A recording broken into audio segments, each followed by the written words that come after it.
You guys make sure you sign in, please.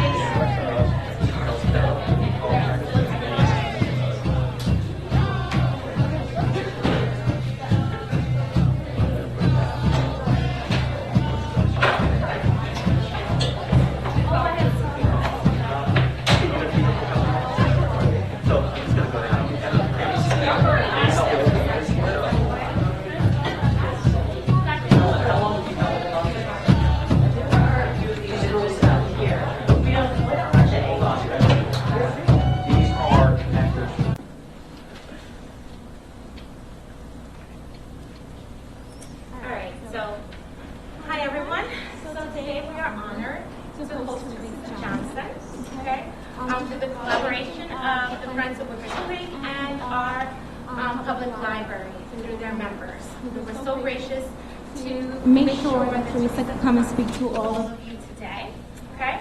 I would be remiss not to mention that we are also standing on the land of the Wickers Creek tribe, okay. This is their ancestral land, and they were forced out as the Europeans came and settled on this land and colonized it. The area of Dobbs Ferry was where they fished in the summer and spring. The Wickers Creek Shell Minute provides artifacts of their past, so if you all will have the chance to do this actually another week, we're going to go to the village hall where you can actually see, okay, the artifacts and see how some of those shells date back to 6950 BCE before the Common Era. That shows our Paleolithic, basically, ancestry. So today we are honored to host Theresa Johnson, who is going to tell us her story. Okay, one honey. Kwinginel Loma. Yayatagan ha. Nidishinzi. Ninunje Elnapawi Lakawit. Niha Delnapawi Wakhodanashoni. Damiminzi Mach. And what I said, I explained who I was. This is me. I'm glad to see everyone. She Helps is my name. And I'm from the Delaware Nation in Ontario, Canada. And I am Delaware, Lenape, and Oneida. And I am childlife of the bear, meaning the bear is my clan. So what I'm going to do is just a little prayer for now to get started. Kanam hal lawana, kishalamokwe, alamiliang yon huay kishkwik. We give thanks to the Creator for giving us this day. Kanam hal lalona, kakuna, aki, kanum kona, seki apyang. We give thanks to Mother Earth on whose back we are on as long as we are here. So I was asked to come here. I have a friend, Tom Morrison. I was letting him know that I was in the area, so of course he set this up for me and he gets spots for me right away. So what I done is I worked on family trees for a long time, and then I got stuck in one spot and I couldn't go any farther, and because of a TV show, and there was a segment on Raventown that I seen, and it blew everything wide open, and then I was able to go farther. So in 2015 I started traveling, and 2016 I started coming to New York, and I started in Albany to find out where my ancestors lived. And at one time I found out when I got to Albany, when I was meeting some friends out there, they knew the history of my family name, and it come from Checameco, New York, which is just south of Albany. And I thought that was great. I didn't know I had a Mohican background. So then I have Munsee, which is also in this area. That's in my background, as well as Lenape, which is farther south, Manhattan, New Jersey area. And yesterday we came and we were talking in Doyle, Pennsylvania, and explaining the same thing. So since that time, I've been traveling and finding ancestors where they are, where they've been, where they lived, where they fished, they hunted, and it's been a great travel. I've also found out about different people around here that are, I'm not sure whether I should talk about it or not, but then again, maybe I should. There's a lot of people that pretend to be somebody that they aren't. So there's a lot of people that pretend they're Lenape and different tribes, but they're not actually. And I have been running into a lot of them, especially in the Manhattan, New York, Pennsylvania area. Not so much in this area and up, but south of here, there's a lot of them. So last night I was actually speaking to one of them, and I just came right out and told her, I said, you have to tell the truth of who you are. You know, don't pretend who you are. Be who you are. Be proud of who you are. I'm Lenape, and I'm proud of it. So maybe somebody here can tell me what their background is. Anybody interested in telling me? Oh, wow. That's great. And do you know your some of your family tree? That's great. Anybody else?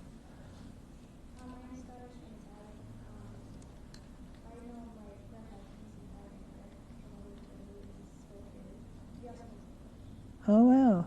And the Scottish and the Irish, they also have clans like we do, too, in it. And do you know what the clans are? Oh, yeah. From the what? Oh, yeah. Anybody else?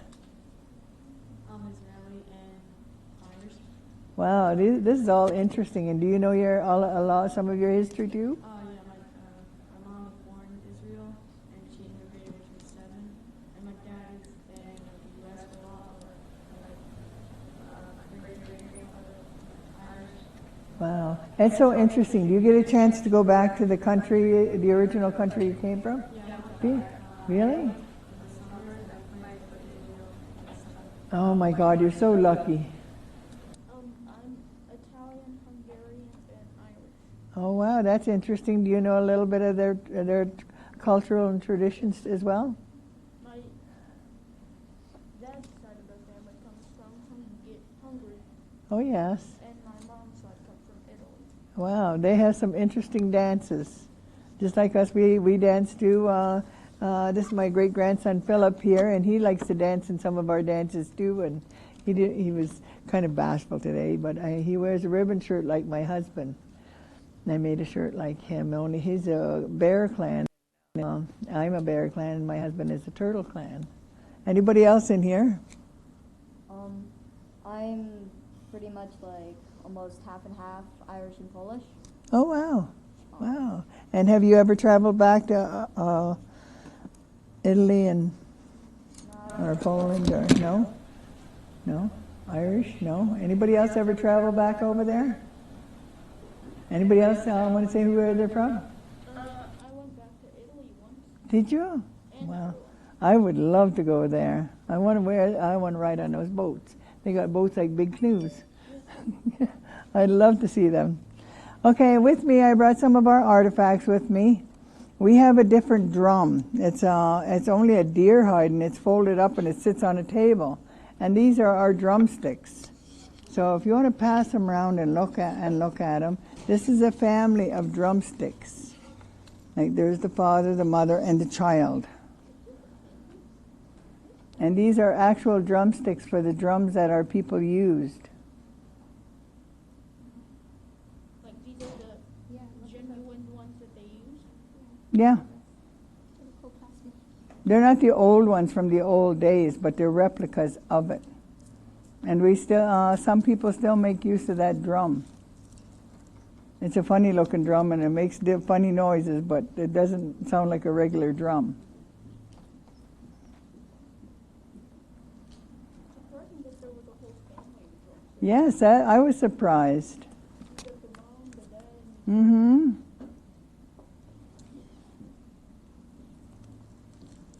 And this one is a war club, a Delaware war club, Lenape war club. And it was made by my father-in-law, probably about 50 years ago. it's like you would wax something with it. Yes, you would. Yes, you would. That would hurt pretty bad. Yes.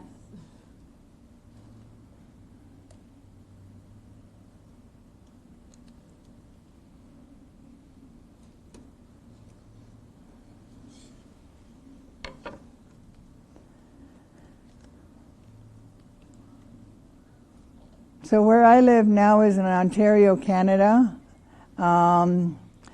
the missionaries, we traveled with the missionaries, Eisberger, and he had a few others with him. And he connected with the Mohicans first, and then he traveled south of here. And the Munsees walked with him, the Nanticokes, the Lenape, and we were all forced westward. And this is something my father-in-law found in a field. And what that is tomahawk handle, head. Wait, that's the handle? Not the handle, the head. Yes.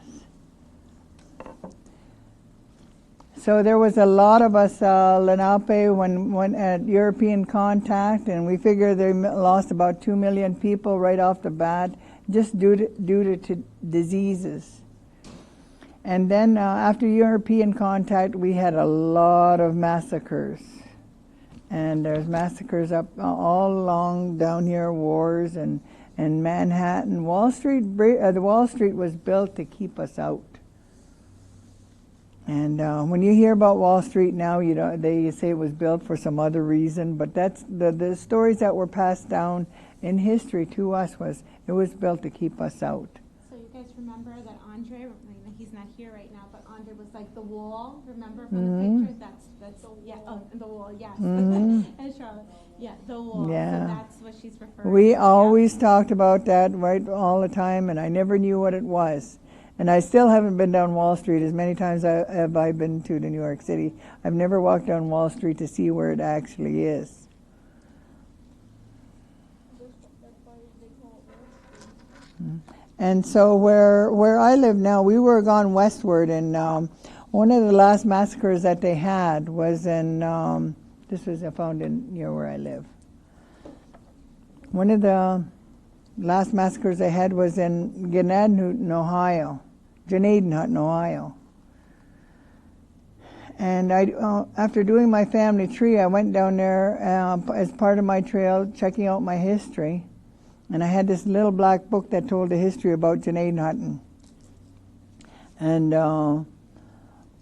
we were in a restaurant, in Cracker Barrel restaurant, and I went out early, and I was sitting on a rocking chair reading that book, and when my husband came out, I was crying because the names, I finally learned what the names were in that massacre, and that was my family. That was my Mohican family that was in there. And it really bothered me. That was the first I learned of it, and it was so sad to know that what my family went through. They were, it described about what would have been a cousin or an uncle or something where he and his wife were trying to get away, and they were on a horse, and they were trying to cross the river, and the soldiers shot them right there, and they were not allowed to get away. And so I had a double history there, because the reason why that massacre happened was in 1781, just east of Pittsburgh, there was a family that was attacked. The mother went outside to go get some water, and while she was out there, some Indians came along and they killed her. And her husband went running out there to help her, and they killed him too. And when the two boys went out there, they kidnapped the boys and took them. And one boy was able to get back, but the other boy wasn't. The 8-year-old was brought back to Canada, to the Six Nations Reserve, and that's where he grew up. And when he was 13, he was raised by a Delaware woman. A Delaware woman took him in, Lenape woman. And so when he got older, he married a native lady, and they had 4 kids. And I descend from one of those 4 kids. But it was because of that kidnapping that massacre happened. And so that's why I say I have a double history there. On one hand, I come from the child that was kidnapped, but then I also come from the people that were massacred. So I make regular speeches down there, and I tell them the history. And I found this out, on my travels, learning about my history. So I don't like reading about the massacres a lot. I know there's one near here. Pound Ridge was a main one, and another one was at Manhattan. And I try to stay away from that because I don't like to hear that, because I know my family tree and I don't want to read my names. So we've been in Canada since 1792. And we have a community now of about 1,500 people, but 500 people live in our community. Our community is 2 miles by 2 miles, and we have 500 people that live there. He doesn't live with me. He lives an hour away from me, but we have kids that go to school. We have the kids learning our language in there. Because of the residential school, our families had to deal with something worse than residential schools. We had to deal with what went through, with all these massacres and everything, and that's even worse than the residential schools. And then to have residential schools happen right after that, so we had to go through a lot of trauma. And although I didn't go to residential school, my brothers did. Our family was separated, and I was living with my grandmother. So she was a strong lady, and when they came to get me, she said, "Nope, you're not taking that child." And so she kicked them out. They had to leave. I had a strong grandma. Anybody ever see the Beverly Hillbillies? No, never seen that show. There's a little lady on there, and you call her Granny. And that reminds me of my grandma so much. So this one, on one of my visits here to Dobbs Ferry, a couple of ladies gave me this. So the story behind that is they found it in their yards, or they found it along the beach, along the Hudson River. So when I got home, in that red thing is just a little piece of tobacco. And when I took them home, I slept with them under my pillow to find out why I had them. Why were they given to me? What am I supposed to do with them? Yeah. Like wool stuff or the rock? No, inside the red cloth. Is the tobacco. Oh, there's some tobacco leaf. We use that for ceremonial uses. So what came to me in my dream, it came about a week later after I waited almost every night for about almost a week. And then I was arguing with somebody in my dream that one night. I still don't know who I was arguing with, but I was arguing with somebody in there. And I was telling them I didn't want to do this.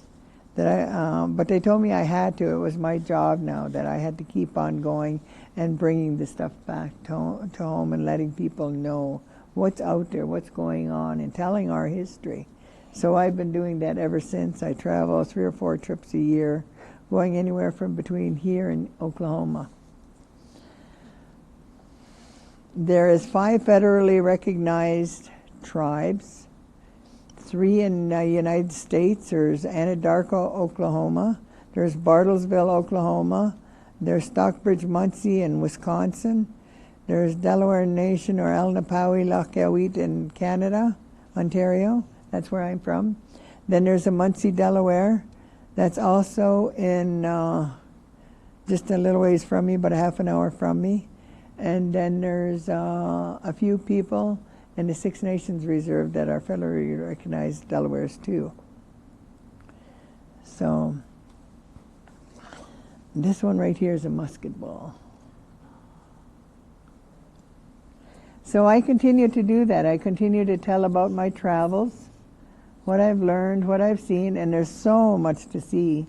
When I first started out doing this traveling, I thought I was going to do it in a week. I didn't even get past New York City, and it took me a week just to get to New York City. There's so much to see that I haven't even been close to seeing everything yet. So that come from those long rifles, a musket ball. And where I am now, the War of 1812 took place. We're not far. Anybody hear of Tecumseh? Tecumseh's not well known out this way. No, not yet. They'll learn that later. Okay, he was a Shawnee, and he was in our area, and when the War of 1812 took place, and that's where he was killed. You know, he was a well-known. He was a well-known Native leader. He wasn't exactly a chief, but he was a well-known Native leader, and he was Shawnee, and he went around trying to gather the Native people together and trying to get them to have our own uprising to defend our land and our water and everything, and he ended up getting killed just short distance from my house. Yes. So I haven't always known the other people from the other nations, the other Lenape nations. Until about 2019. Then I went out to visit them, and we make yearly visits now, except for COVID. So we've had some interesting travels, and he's traveled with me most of the way. Have you liked our travels? So, Theresa, I have a question for you. Okay. So when you were talking about boarding schools, can you explain to them what that is? Because I'm not sure if they all understand. I'm not sure. Boarding The schools. residential schools, Yes. that was started by the U.S. government and the Canadian government. I don't know how many they had in Canada or the United States, but I just know they were bad. They stole our kids. They were still doing it in the 50s and 60s.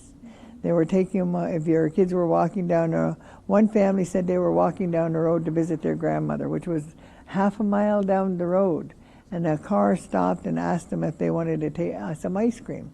So, of course, everybody wants ice cream. And back then, we trusted everybody. So this car took all these kids and took them to a school and took them to a boarding school where they were made to work. They weren't made to do school work like you do here.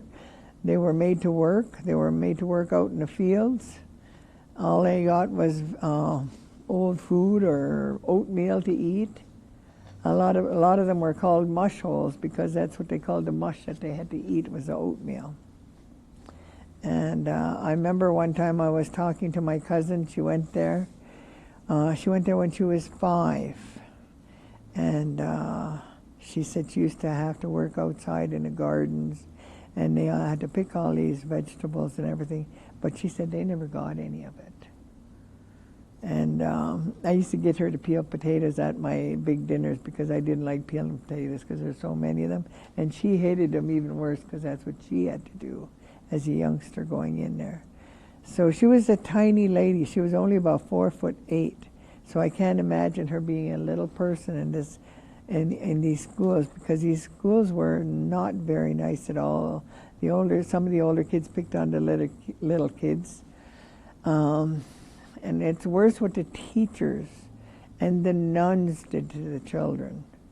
Like I know of one lady, I'm not sure what was done to her. I don't know the whole story. I just know that she could never have children. She's older than I am, and whatever they'd done to her, she could never ever have children. Some of them raped the girls there, the boys there, and sometimes babies came out of that. And you know what they did to these babies is they just threw them in the furnace. These schools were bad. I don't even like telling you guys this, but it's something that you should know. This is part of the history here. This was done by the government. And although it's not as bad as it was back then, we still have to deal with that racism with in different places that we go and different things that we deal with. We have other agencies today. Like in Canada, it's a Children's Aid Society. They break up the families and take their kids away, and they adopted them out or else put them in a residential school. And 3 of my brothers went into one, and they were only in there for 3 months, but they still won't talk about it to this day. My oldest brother is an alcoholic, and he's seen so much that I won't push because it's too hard. So, okay. Anybody have any questions? This is my Hi, this is from Max Montgomery. Do you find sports mascots like the Cleveland Indians or the Washington Redskins offensive? That's a kind of a loaded question there. Now, the story I was told about the Cleveland Indians, I heard this story well over 20 years ago, but the Cleveland Indians started because of an Indian that was on that team. So I have mixed reviews, mixed feelings on that one. You know, I like it because they were named after him, and because of him, because of the native person on that team. So, like Jim Thorpe, everybody heard of Jim Thorpe, and he's a big name, and so unfortunately they used the Indians instead of using this guy's name. Thank you. So, but then when you do like the Atlanta Braves and they had that thing out there and doing that tomahawk chop and stuff, no, I didn't like to see that. But when they do it in a respectful way, I don't see a problem with it. Did you ever live in Dobbs Ferry? Not myself. No, one of my ancestors probably did, because they lived all the way from Albany all the way out to New Jersey. So I probably had one. This is, how did you learn about your culture and identity? Well, I grew up on a native reserve. There, like I said, my community is 500 people on there. It's a small community.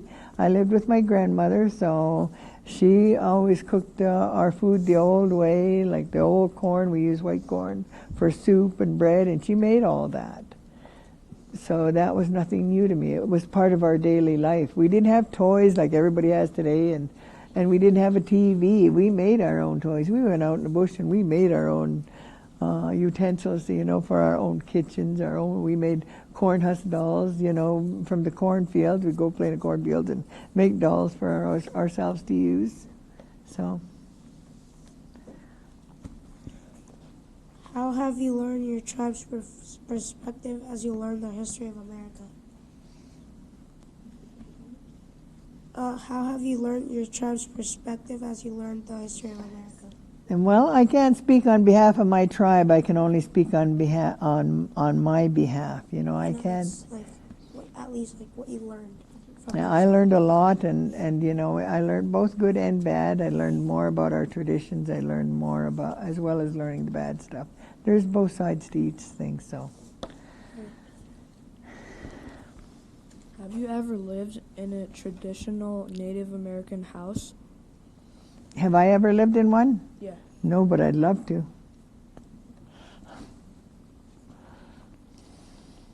What is your favorite tradition?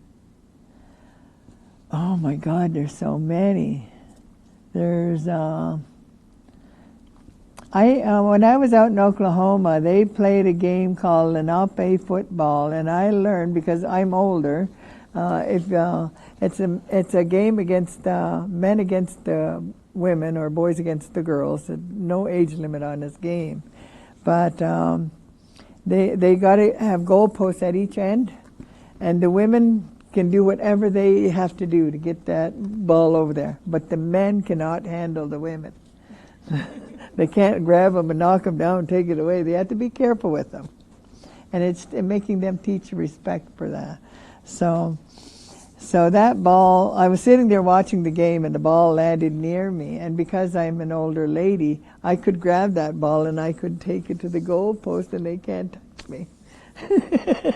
They can try and steal that ball from me this way and that way, so I was able to get the ball most of the way there before one finally grabbed it out of my hand. So that was one of them. But I love to cook too. I like making our corn soup, our cornbreads, and I like telling about all of this. Are there rituals that you participate in monthly? Are there rituals that you participate in monthly?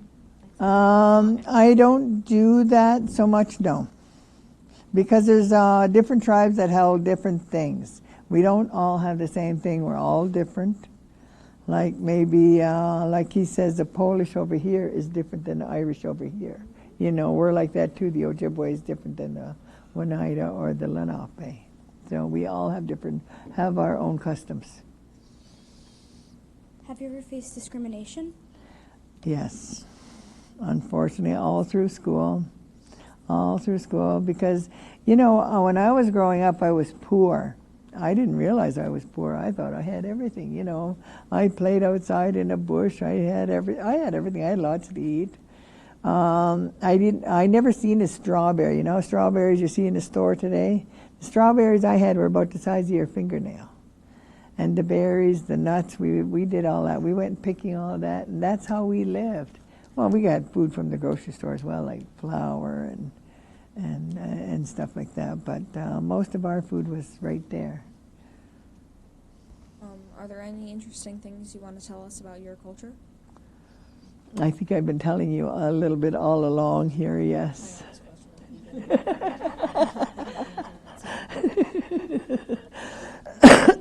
What has been your best and worst experience?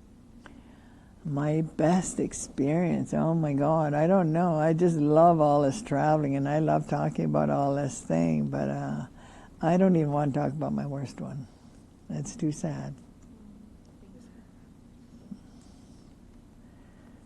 How do you deal with people who are rude to you about your culture? Oh, I'll tell you, I'm an outspoken person. I tell them.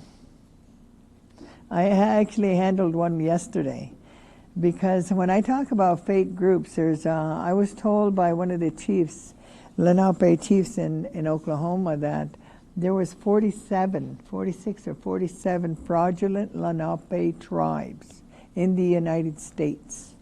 And I ran into one lady yesterday. I was speaking on a panel yesterday, and there was one lady on there that was from one of these fake Lenape tribes.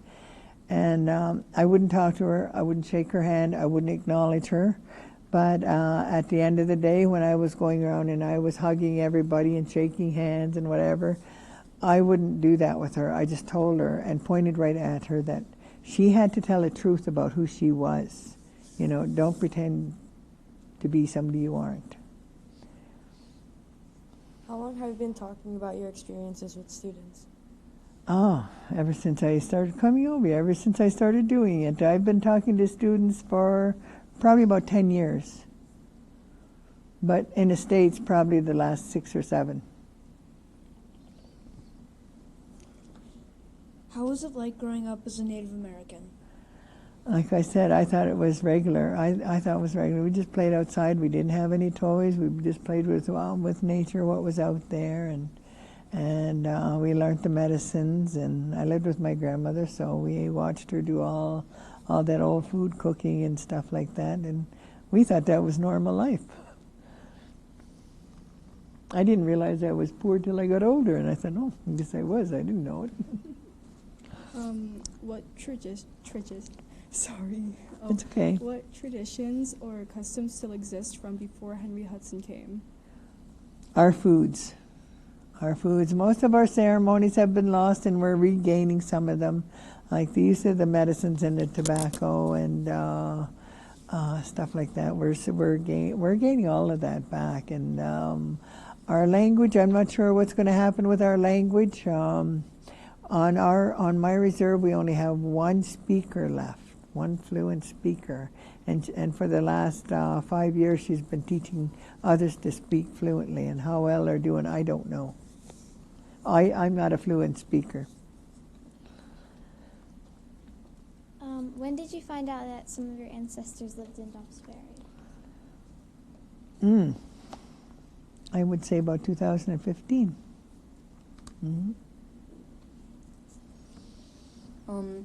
Is there like a preferred term, like Native American, indigenous person, etc.? Native American, I would say, was my favorite because I don't like the word indigenous persons because we're all indigenous. We're all indigenous from somewhere. So I like Native American or Lenape. Mm-hmm.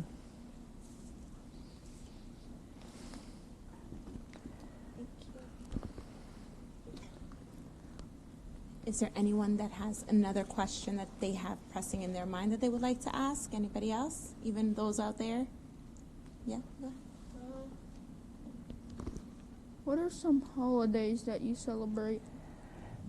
Well, I'm like everybody else. We have Santa Claus at Christmas time, the Easter Bunny at Halloween, at Easter, and we like to celebrate Halloween. But as for our own, no, we don't really have any holidays. We never had holidays before. We have certain ceremonies that we do, big dinners and whatever, but they're not regular. They're not regular holidays. So, do you have any certain place that you live besides like when you're traveling? No, I don't have houses here and there. Just friends that here and there and stay with, usually on the road.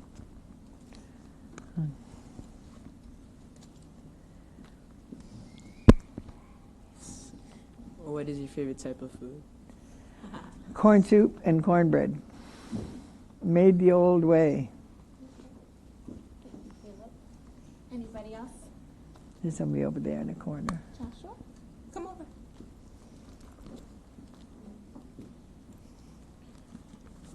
So you said that some of your brothers went to the school, the boarding schools. Yeah. So how were they able to avoid those and just leave the schools? My mother stole them out. My parents were separated, and when she found out my dad put those boys in school, she stole them. So the parents were able to just take them out of school? Well, she did, and she wouldn't give them up after that. So, if you had strong parents and they said they didn't want their kids going. Was the option not to send them? Not always. Not always. Sometimes they were stolen. Sometimes they weren't. Sometimes, like my parents, they were fighting over the kids. They forgot they had kids, and then they decided they had kids. And my dad put his kids in there, but my mother stole them out. So just to kind of clarify for all of you, because we haven't spoken about the boarding schools yet. So just so we understand, there are different boarding schools, right? And some boarding schools, the purpose of them was to assimilate. They felt that they wanted Native Americans to assimilate to what was considered the American culture. And that was the supposed goal. But now we've uncovered about some of the horrors that did occur or have occurred in these places, where they've even have found grave sites at some of these boarding schools, and that parents did not even know what had happened to their children. So this is a controversial, and I just want to say it is a controversial issue, and I just kind of want to make sure that I say that. But we haven't yet discussed that as we talk about the effects of colonization. So when we do our article, we're going to be discussing some of these effects so that you guys understand that, yes, the settlers came, the Native Americans are here, they were pushed onto these reservations, and their way of life has changed, right? But I want you all to understand that in each person's story is very different, because how each one was affected is just like each one of us, even within a household, how each one is affected by the things around us. It's not always exactly the same. Even though we might mention it or talk about it in very broad terms, our experiences are singular, right? I can talk about my own experience as Theresa's talking about her own experience. These are singular events that we're trying to kind of show you one person's story in a greater picture of our history in America. Okay? Mm-hmm. All right. Yes. Oh, yes, you may. I know it's more. Yes.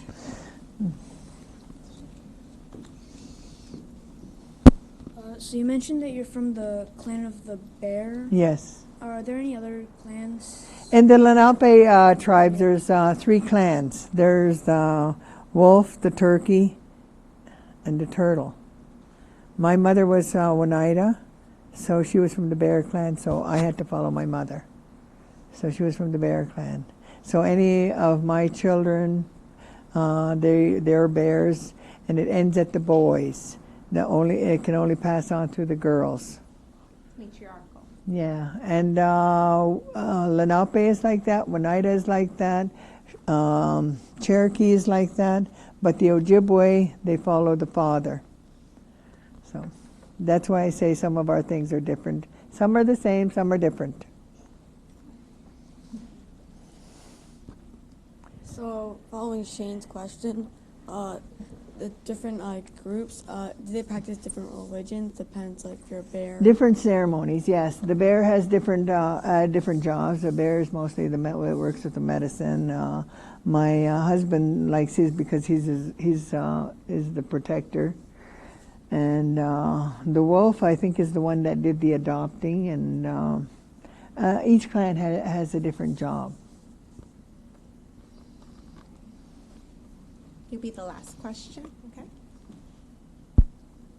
Do all three clans ever do ceremonies like together, or all of them separate? Oh yes, we go like we'll go to a longhouse here and there, to the Oneida Longhouse. I like to travel to different ones. Medewin, yes. So thank you, Theresa. It was a pleasure meeting you and having you amongst us. So give her a round of applause.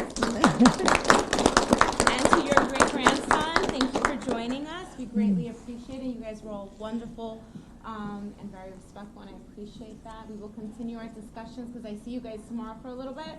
So I will see you all tomorrow. And again, say thank you to our guests, and I'm going to give her some departing gifts, saying thank you. Okay, Anishik for being out here. What the Anishik? How do you say it? What the Anishik? What done, Anisha? And that's a great thank you. Oh, thank you. All right. Bye, everyone. And here, this is for you. Okay. But that was fast.